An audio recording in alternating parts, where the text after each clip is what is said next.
My name's Adam. I'm 29, and I just became a multi-millionaire through real estate investments. But before I get to the good part, where my family gets what's coming to them, you need to understand the complete disaster I grew up in. This is going to be long, but I promise it's worth every word. Grab some coffee and settle in. My mom, Jessica, is a textbook gold digger who married my dad when she was 23 and he was 36 with a decent plumbing business. She's one of those women who thinks her looks entitle her to everything without working for it. Blonde, fake everything, drives a BMW she can't afford, and has never worked a real job in her life. She's also dumber than a box of rocks, but thinks she's brilliant because she managed to trap my dad. My dad, Richard, used to be a solid guy. He built his plumbing company from nothing, worked with his hands, real blue-collar mentality, but 27 years of my mom's nonsense turned him into this spineless doormat who just nods along with whatever she says to avoid drama. Then there's my younger brother Tyler, who's 26, and the biggest waste of space you've ever seen. This dude has had everything handed to him his entire life. While I was working plumbing jobs with Dad during summers starting at 15, Tyler was getting $400 weekly allowances and taking networking meetings at expensive restaurants.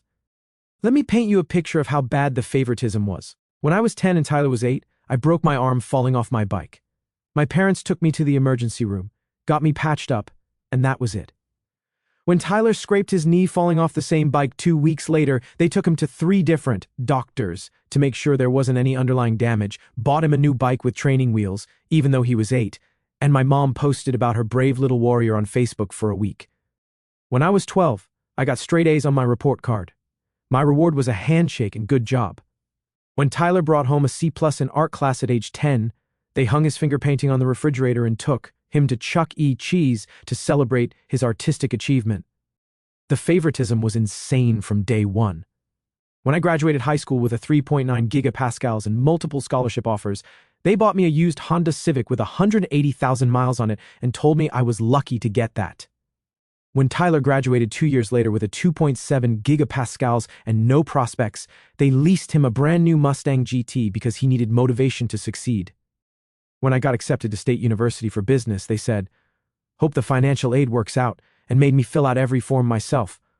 When Tyler decided he wanted to study marketing at a private college that cost $55,000 a year, they took out a second mortgage without blinking and hired someone to help him with his application essays.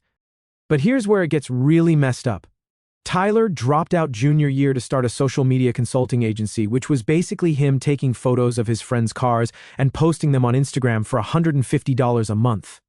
Meanwhile, I'm working my tail off studying real estate finance, working part-time at Home Depot, eating ramen every night, and they act like I'm the family disappointment. Every family dinner, every phone call, every conversation somehow became about Tyler's latest business venture or networking opportunity. I'd try to share news about making the dean's list or getting promoted at work, and within 30 seconds the conversation would shift to Tyler's exciting opportunities or his innovative marketing strategies.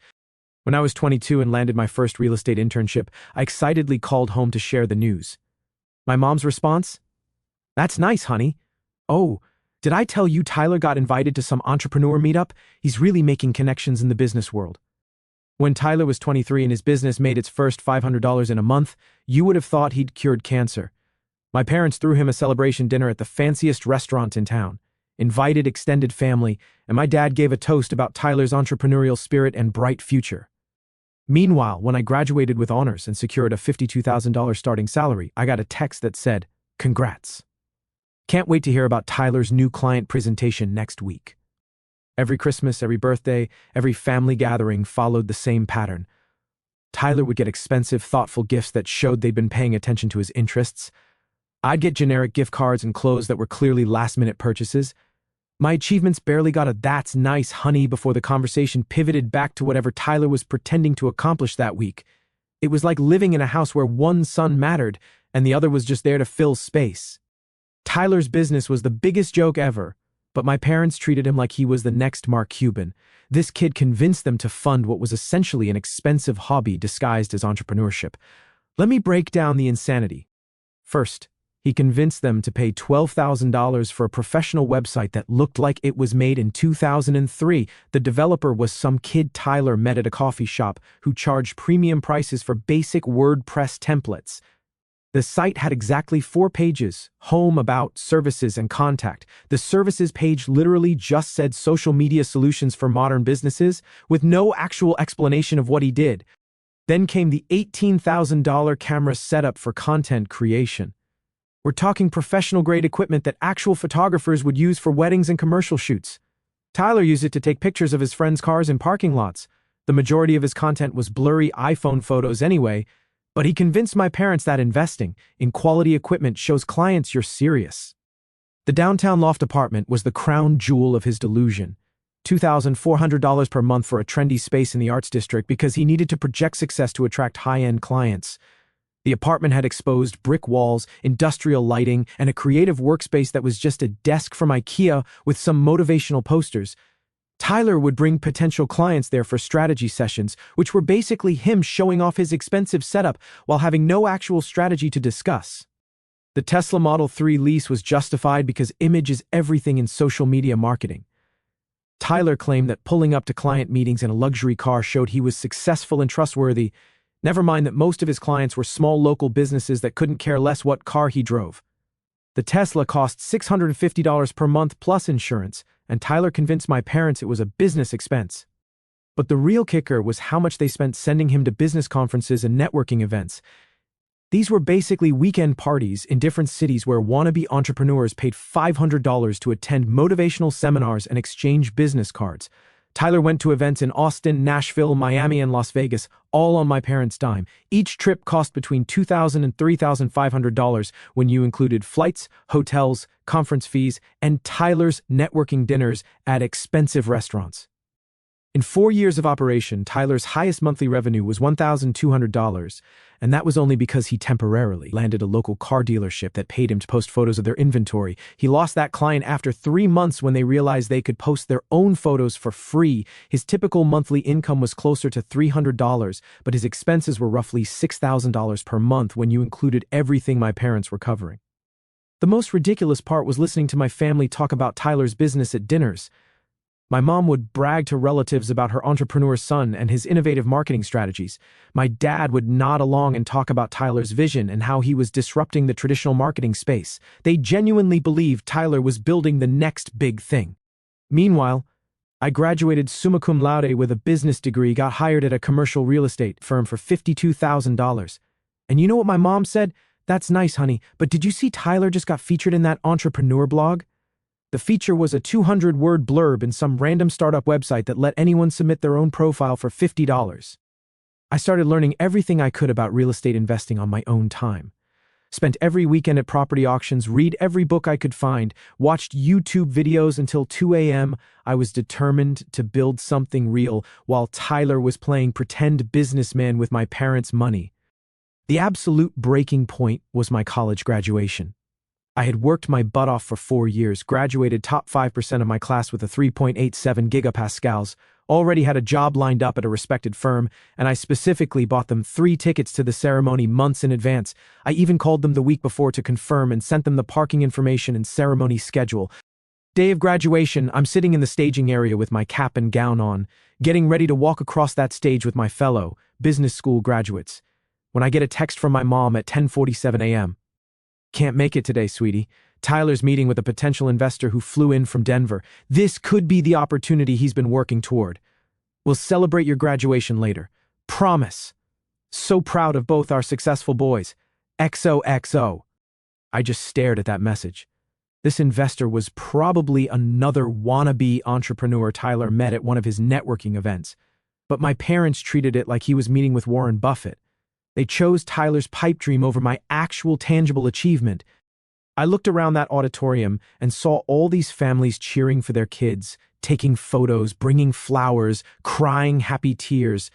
The 3 seats I'd reserved in the front section were completely empty. I felt like such a loser standing there in my cap and gown with nobody to share the biggest moment of my academic life. When they called my name and I walked across that stage to receive my diploma, I heard applause from strangers and felt completely alone. The dean shook my hand and said, "Congratulations, Mr. Peterson. Your professors speak very highly of your work." I smiled and thanked him, but inside I was devastated. After the ceremony, I stood outside the auditorium, watching other graduates hug their families and take pictures. I got in my Honda Civic and drove home alone, my diploma sitting in the passenger seat like a participation trophy nobody cared about. After graduation, I basically went low contact with my family. Started working 65-hour weeks, learned everything I could about real estate markets, and poured every dollar into my first investment property. While Tyler was posting Instagram stories about his entrepreneur lifestyle, I was sleeping on an air mattress and studying market trends until 3 a.m. every night. Here's something nobody talks about. When you cut toxic people out of your life, even family, you suddenly have so much more mental energy to focus on your goals. I wasn't constantly stressed about their drama or trying to prove myself to people who didn't give a darn about my success. My first property was a complete disaster. A duplex in a neighborhood that was up and coming according to the real estate agent but was actually just run down. I paid $85,000 for it, which cleaned out my savings and required me to get a hard money loan at 12% interest for the remaining $15,000. The place needed $25,000 in repairs I couldn't afford. New roof, updated plumbing, electrical work, flooring replacement, and a complete kitchen renovation. I learned to do most of the work myself out of necessity. Spent my weekends watching YouTube videos about installing laminate flooring, fixing leaky pipes, and replacing light fixtures.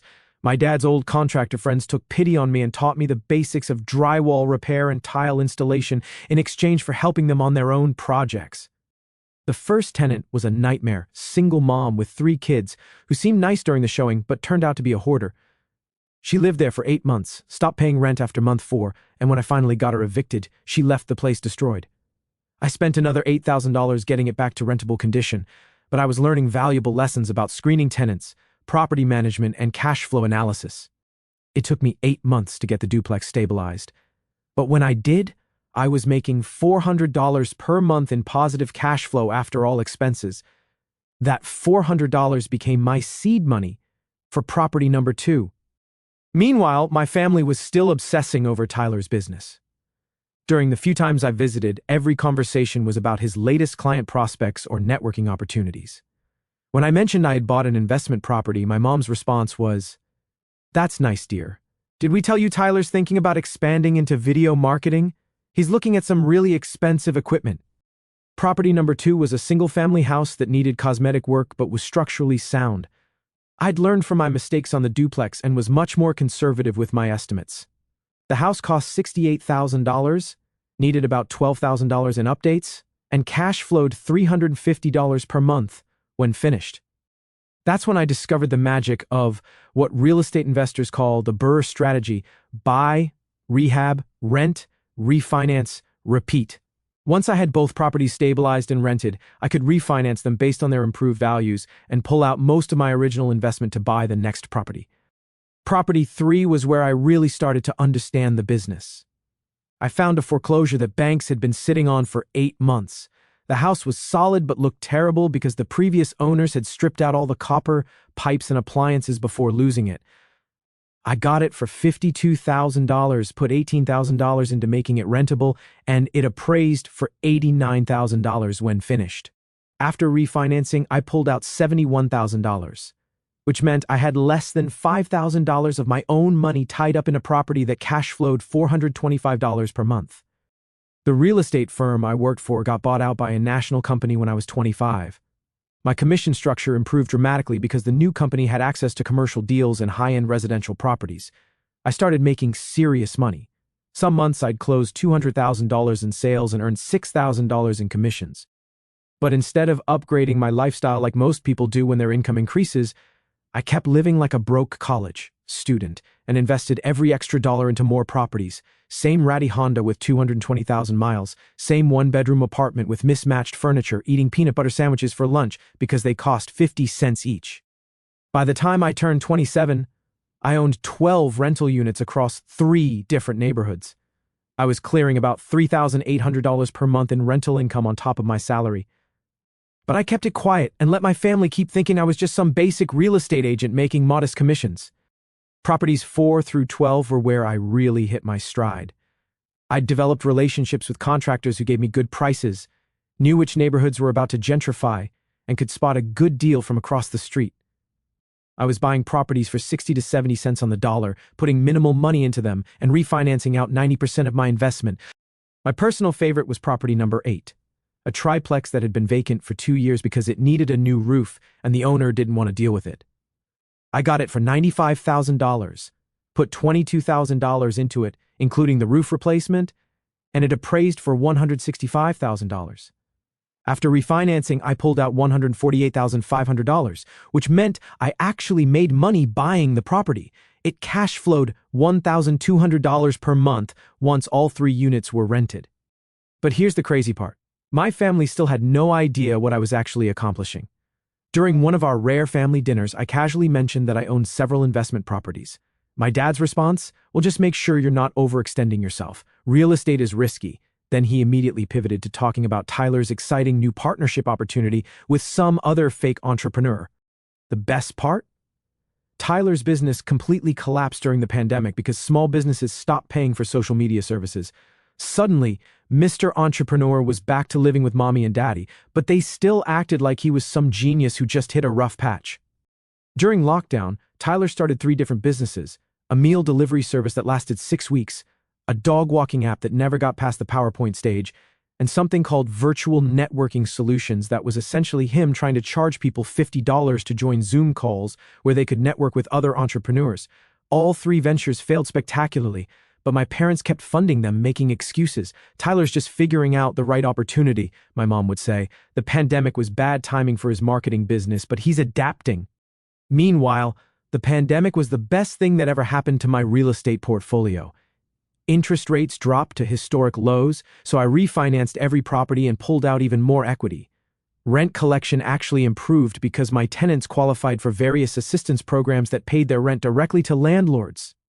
Last year, I hit my first $1 million in net worth, not just on paper, actual equity I could borrow against plus cash in the bank. At 28 years old, I had more wealth than my parents had accumulated in 30 years of marriage, but I still kept quiet because I was having too much fun watching Tyler struggle while my parents continued enabling him. Then our local business journal decided to do a feature on young real estate moguls under 30, and somehow my name ended up on their list. The article was huge, talked about my investment strategy, my background, even mentioned how I overcame early financial challenges to build my portfolio. They estimated my net worth at $1.8 million, which was actually conservative since they didn't know about all my properties. The article included a photo of me standing in front of one of my renovated properties and listed out my entire investment timeline. It was impossible to deny that I had built something substantial. I didn't tell my family about the article, but apparently someone from my dad's old work crew saw it and sent it to him. Within 48 hours, my phone was blowing up with messages I'd been ignoring for months. First was my dad, Adam, saw the article in the business journal. "We need to talk." Then, "Tyler, bro, what the heck? Why didn't you tell us you were rich?" Finally, my mom, "Honey, call me a sap. This is amazing news for our family." Notice how suddenly I'm part of our family again. I ignored all their calls for 2 weeks just to watch them squirm. I could see my mom was stalking my social media because she started liking photos from 3 years ago. The desperation was beautiful.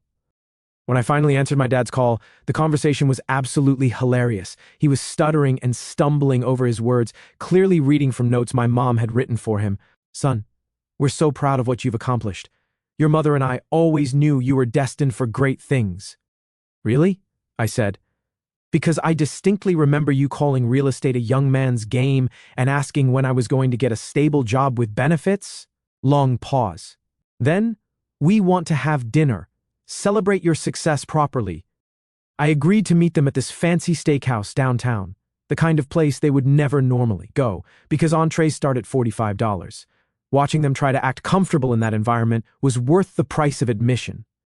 My mom showed up dressed like she was going to a movie premiere, tight dress, full makeup, jewelry I'd never seen before. She immediately started with this fake, proud mom routine.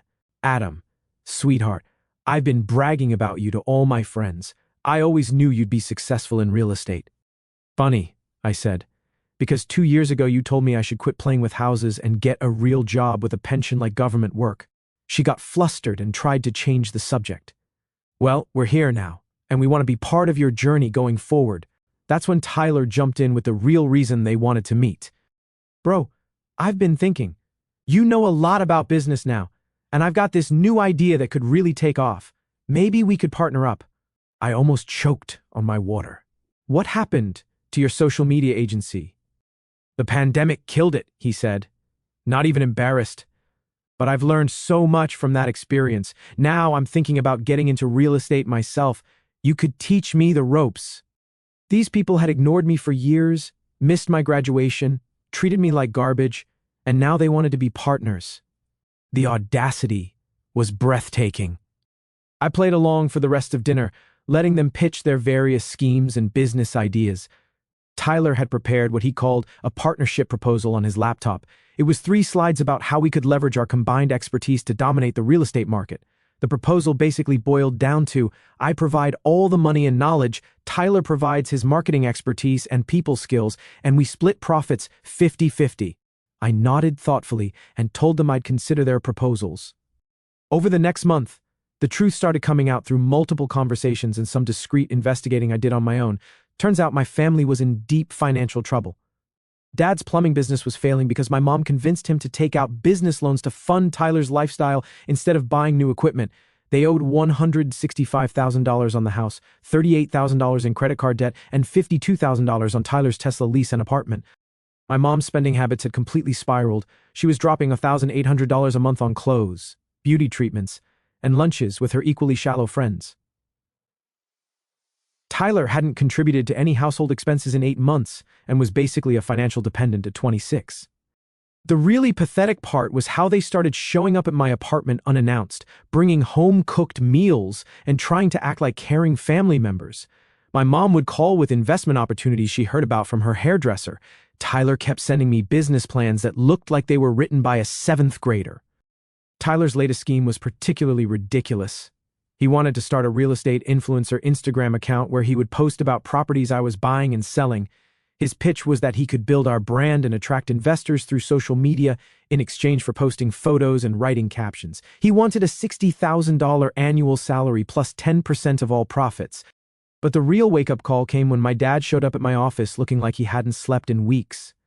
My assistant tried to turn him away, but I agreed to see him. "Adam, I need to be straight with you. We're about to lose everything. The business is finished. Your mother, she doesn't understand how bad things really are." Finally, some honesty.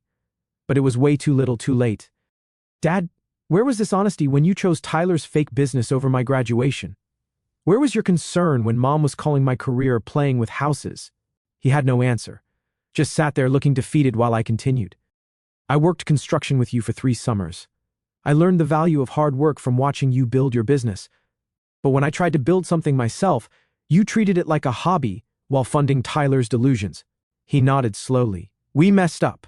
We know that now. But you're the only one who can help us." Here's where the story gets really satisfying. Instead of helping them, I decided to let them dig their own graves deeper while I enjoyed the show. I started flaunting my wealth just enough to drive them crazy. Bought a Porsche Macan S and parked it in their driveway when I visited.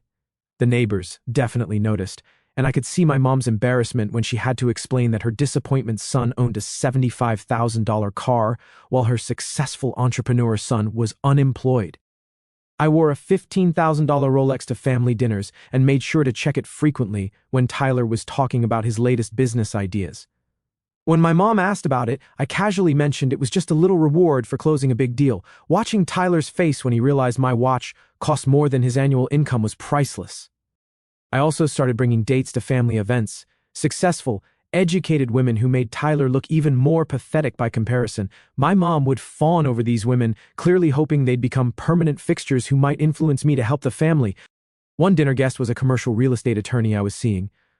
When Tyler started his usual spiel about disrupting the marketing space, she politely listened for about 30 seconds before saying, "That's interesting. Have you considered the liability implications of your business structure?" Tyler had no idea what she was talking about and just mumbled something about still figuring out the legal stuff. My mom's behavior became increasingly desperate. She started dressing up every time she thought she might see me, bringing me elaborate home-cooked meals, the first time she'd cooked for me in years, and suddenly taking interest in everything I did. She'd call with random questions about my day, my work, my friends, anything to stay connected. "Adam, honey, I was thinking maybe you could teach Tyler about real estate. You two could work together like a real family business." "Mom, Tyler can barely manage his own checking account. Why would I trust him with real money and actual clients?" Tyler's reaction was even better. This kid, who used to talk down to me about real business, was now practically begging for scraps. He offered to be my assistant for $45,000 a year, claiming his marketing expertise would help me build my brand. When I laughed at that, he came back with $35,000, then $25,000. He even offered to work for free for 6 months to prove himself and learn the business from someone who really knows what they're doing. The desperation was intoxicating. I started getting calls from extended family members who had heard about my success. My aunt called to catch up and mentioned how proud my parents were of me, then casually brought up her son's college tuition struggles. My cousin reached out about a business opportunity that conveniently required a $50,000 investment for some multi-level marketing scheme.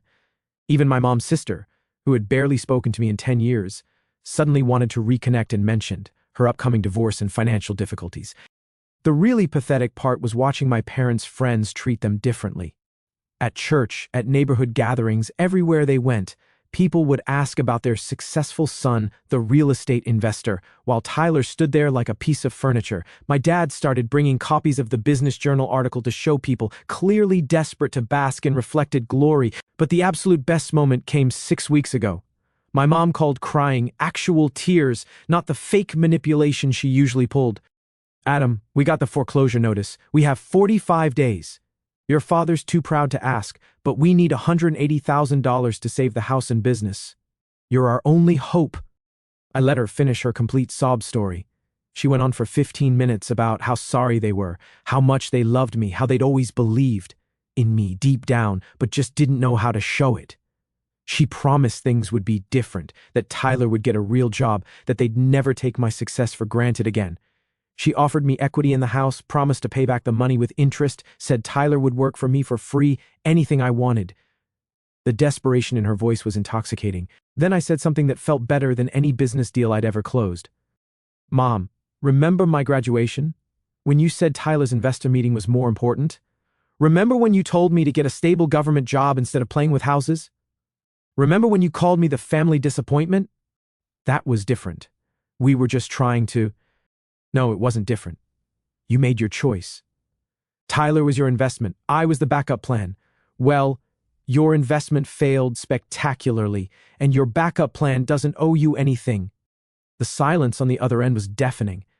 I could hear her breathing, probably trying to process that her plan to guilt-trip me wasn't working. Then she started bargaining.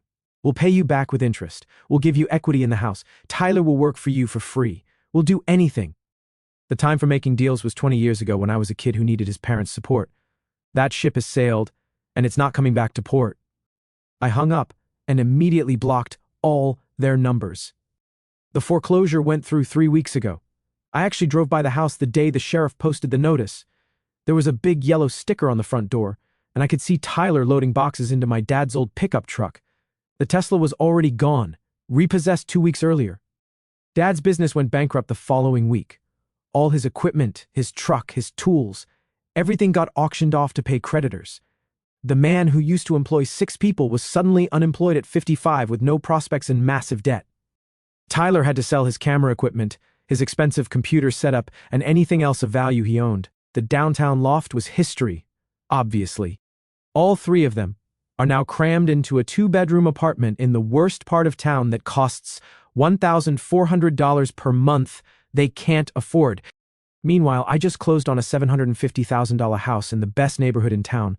4 bedrooms, 3 bathrooms, 2-car garage, and a backyard perfect for the pool I'm installing next month. The master bedroom alone is bigger than their entire apartment. The house has a home office where I manage my real estate portfolio, a wine cellar for my growing collection, and a 3-car garage for my Porsche, my new BMW M3, and whatever toy I decide to buy next.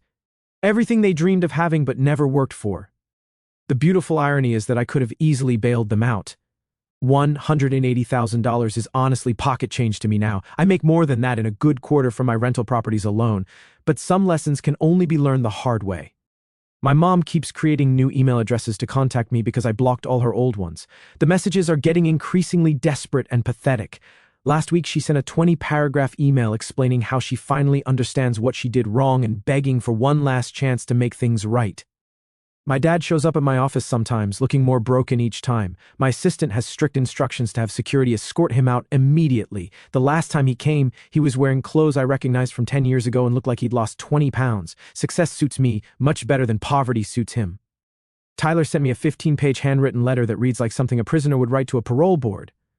He explained how sorry he is, how he understands now what real work looks like, and outlined a detailed plan for how he would earn my respect back by getting a minimum wage job and paying me back $50 per month for the rest of his life. The letter was particularly pathetic because he kept referring to me as the smart one and himself as the screw-up.